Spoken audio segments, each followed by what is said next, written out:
Well, first of all, thank you very much for the invitation. I will be very glad to answer your questions afterwards. So many things have already been done on this topic, has already been said today. So actually, I will focus mostly on a couple of issues. First of all, the algorithmic trading and the prospective regulation on algorithmic trading according to MiFID II. First of all, it's quite interesting that to analyze the new Article 17, which basically set all the requirements that the regulator posed towards all the investment firms that will perform algorithmic trading services. First of all, I have to remark that some of this requirement will not be very effective, in my opinion. First of all, we have this requirement mandating all the investment firms providing algorithmic trading to at least annually provide the competent home authority with a description of the nature of its algorithmic trading strategies, and also providing also the details of the trading parameters or limits to which the system is subject. Well, actually, I think that the intention behind this regulatory step is good. But on the other side, I think that first of all, it's very hard for the regulator and all the staff that work for the regulator to understand all the implication of every algorithmic, because it's such a very specific and complicated topics. And second, so actually, I think that it's not enough to set a new rule, but I think that the regulator and in particular the supervisory authority will have to kind of upgrade their stuff, probably hire more experienced people in this particular subject.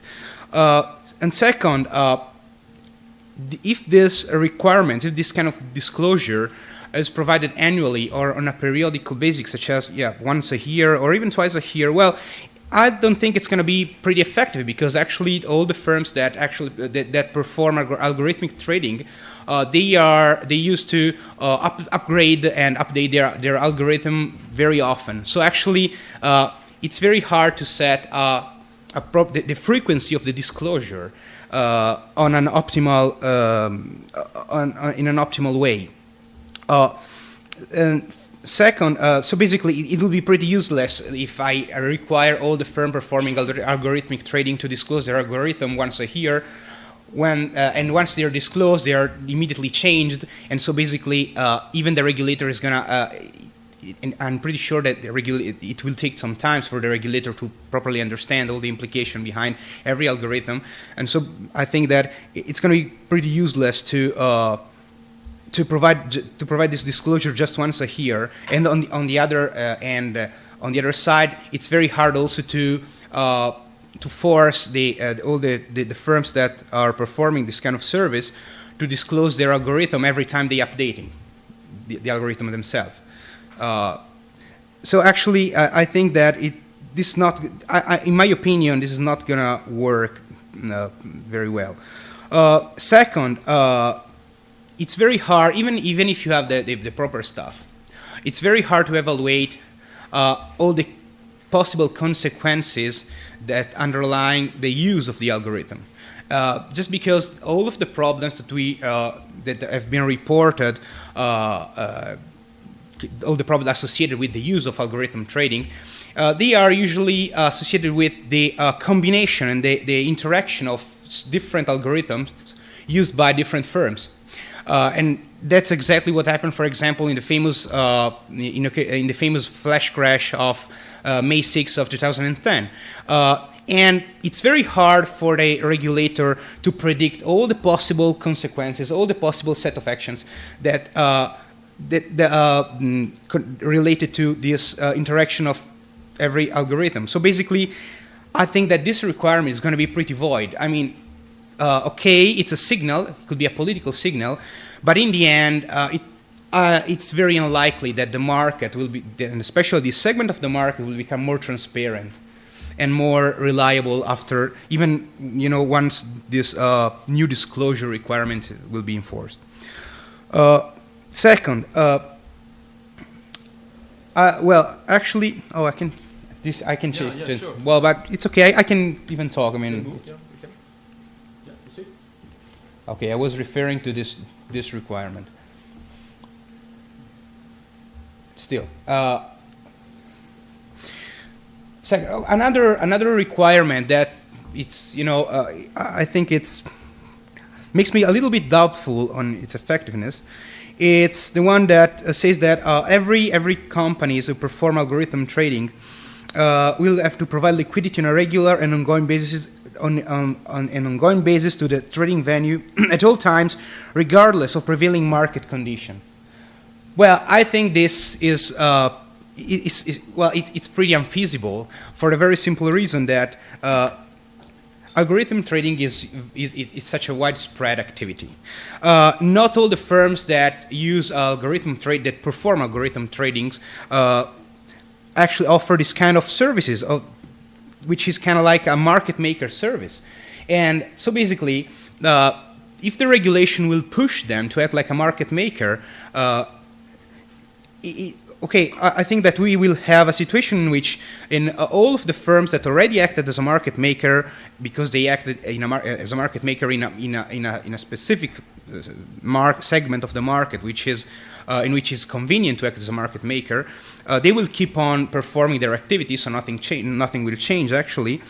And on the other side, I think that there will be all of the firms that will be pushed to act as a market maker, providing liquidity even when it's almost impossible for them to provide liquidity because of the market condition and so basically it will be very hard for them to provide to keep on providing that kind of service for quite a long time, making a profit out of it.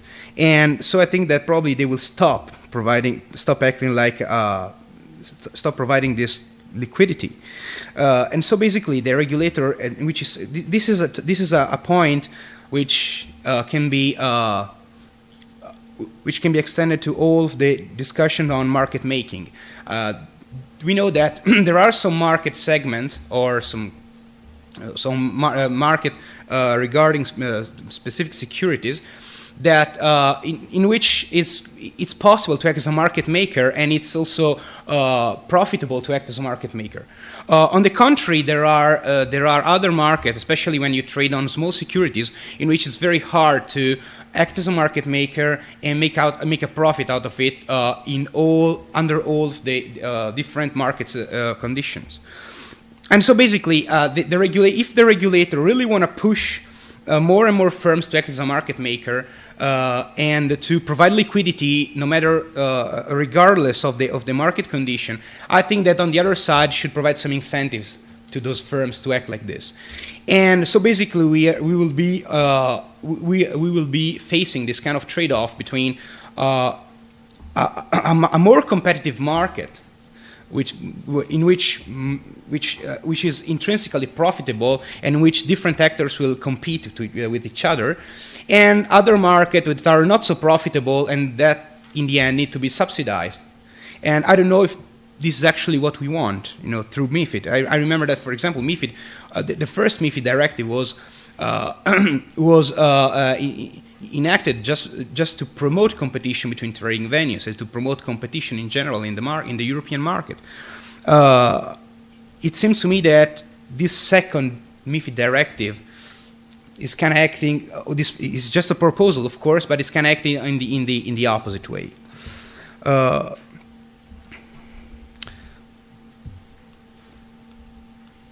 So basically, I think that especially on this regulation on trading venue, on this regulation on algorithmic trading, will be probably introduce some new rules that will make a little bit harder for all the high-frequency traders to engage in practice that can disrupt the market, such as the spoofing or the smoking strategies. But at the same time, it will be very likely also to push many market actors just to, and especially to many firms performing algorithmic trading to just move elsewhere, probably where these requirements are not set. Because this is such a global issue, and it's quite naive to think that you can provide a strictly geographically bound regulation on this when you have to face opponents, when you have to face regulated entities that are absolutely global and that they are arbitrageurs. So actually, their main job is to know where is the right place where to from where to act, actually.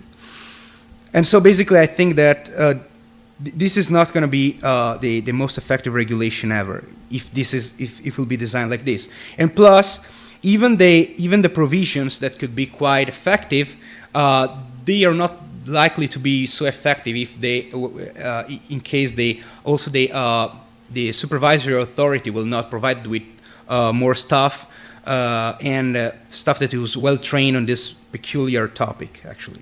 And it's very hard usually for the regulators to get all the best trained guys in such a sector, because of course your opponent, the regulated entities, are able to provide way higher compensation to them. I would like just to make a final remark on just a very quick remark on the MTFs, saying that the regulation of MTFs will be reformed somehow.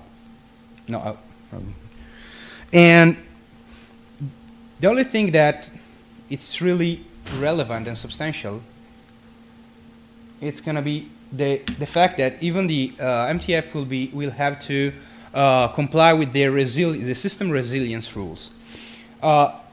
These rules, on one side, these rules provide quite a good and effective devices against all these situations in which the market get disrupted.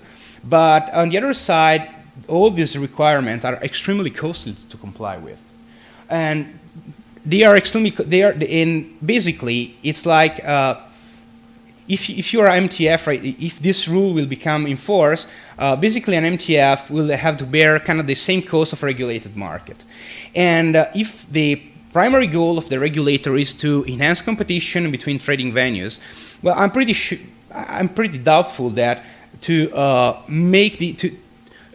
push the MTF to comply with more and more regulation, to make the MTF compliance cost higher, will push them to proliferate and to be more and more over the next few years.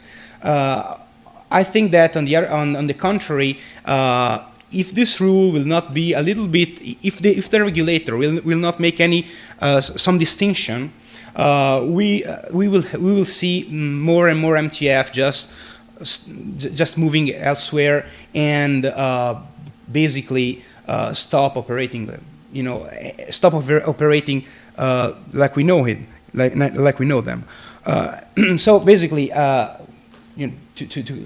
conclude, I would just like to stress that I think it's not enough to just provide to think that the market will be better off just mandating disclosure requirements and just enhance new provision regardless of the compliance cost that are entailed. So I think that if the regulator if the European regulator will really want to improve the market conditions within the EU, on one side we'll have to take into account all the fact that all the actors all the entities regulated are global entities that can move elsewhere immediately, and on the other side, so actually you have to be very careful in raising the compliance costs.